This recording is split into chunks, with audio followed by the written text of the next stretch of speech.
Student লাইফে আমি সেই সকালে বের হতাম, বের হবার পরে কলেজের ক্লাস করতাম, আমার প্রাইভেট বা কোচিং থাকলে সেটা করতাম, সেই সাথে আমি টিউশনিও করতাম। টিউশনি শেষে যখন আমি দিন শেষে বাসায় ফিরে এসে রান্না করতে গিয়ে অনেক সময় দেখতাম আজকে হয়তো আদা নেই, কালকে হয়তো পেঁয়াজ নেই।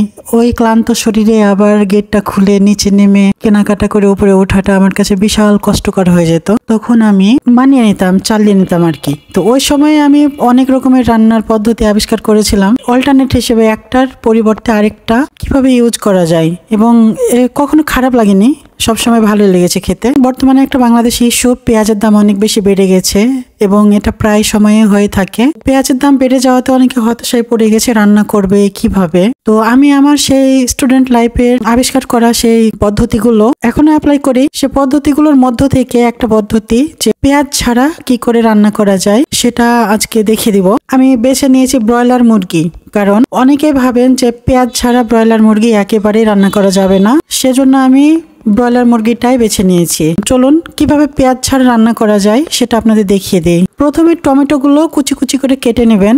কেটে নেবার পরে কড়াইতে তেল নিয়ে তেলটা গরম হয়ে আসলে টমেটোগুলো ছেড়ে দেবেন তার মধ্যে, এবং একটু লবণ দিয়ে একটু নাড়াচাড়া করে নেবেন। লবণ দিয়ে নাড়াচাড়া করার পরে ঢাকনা দিয়ে ঢেকে দেবেন। মোটামুটি 2-3 মিনিট পরে দেখবেন টমেটোটা একেবারে গলে গেছে বা সেদ্ধ হয়ে গেছে। সেদ্ধ হয়ে যাওয়া টমেটোর মধ্যে এবার একে একে মরিচের গুঁড়া, ধনে গুঁড়া, হলুদ গুঁড়া, মিক্সড মশলা এবং আপনি যা কিছু দিতে চান আরো সবকিছু দিয়ে সুন্দর করে একটা গ্রেভি বানিয়ে নেবেন। গ্রেভিটা থিকার হয়ে আসলে উপরে তেল ভেসে উঠলে তার মধ্যে মুরগিগুলো ঢেলে দেবেন। ঢেলে দেওয়ার পরে নর্মালি যেভাবে কষায় সেভাবে কষাতে হবে, এবং এটা কষাতে কষাতে একেবারে যখন সমস্ত টমেটো এবং মশলাগুলো গলে যাবে ঠিক তখন তার মধ্যে ভিনিগার দিয়ে দেবেন। এখন ভিনিগারটা কেন দিলাম, আমি প্রায় রান্নাতে ভিনিগার দিই। অনেকে আমাকে জিজ্ঞেস করে আমি ভিনিগারটা কেন ইউজ করি। ভিনিগারটা ইউজ করি বিভিন্ন কারণে, এক একটা রান্নার জন্য এক এক কারণে ব্যবহার করি। তবে এই ক্ষেত্রে আমি ব্যবহার করলাম ভিনিগার। রান্নাতে পেঁয়াজ দিলে রান্নার স্মেলটা চলে যায়, বা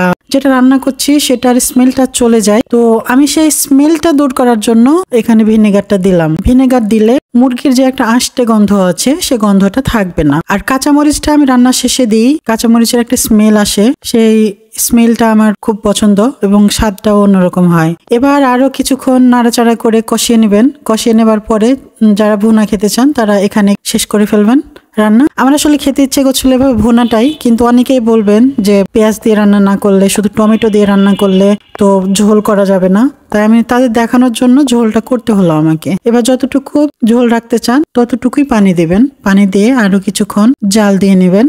জাল দিয়ে নিয়ে যখন আপনার পছন্দ মতো ঝোলের আকৃতি হয়ে আসবে তখন রান্নাটা কমপ্লিট করে ফেলবেন। এই হয়ে গেল পেঁয়াজ ছাড়া ব্রয়লার মুরগি রান্না। রান্নাটা সত্যি অনেক ভালো লাগে খেতে, একটা টক টক মিষ্টি মিষ্টি ভাব। এবং এখানে আবার অনেকের আপত্তি থাকবে যে আমি তো টক বা মিষ্টি পছন্দ করি না, বা টমেটো তো সারা বছর পাওয়া যায় না, সেক্ষেত্রে কি করব? সেক্ষেত্রে অল্টারনেট আরেকটা পদ্ধতি আমি জানি, আমার নিজের আবিষ্কার করা পদ্ধতি। সেটা যদি আপনারা জানতে চান কমেন্টে লিখুন, সবার আগ্রহ দেখলে আমি সেটাও করে দেখাবো ইনশাআল্লাহ।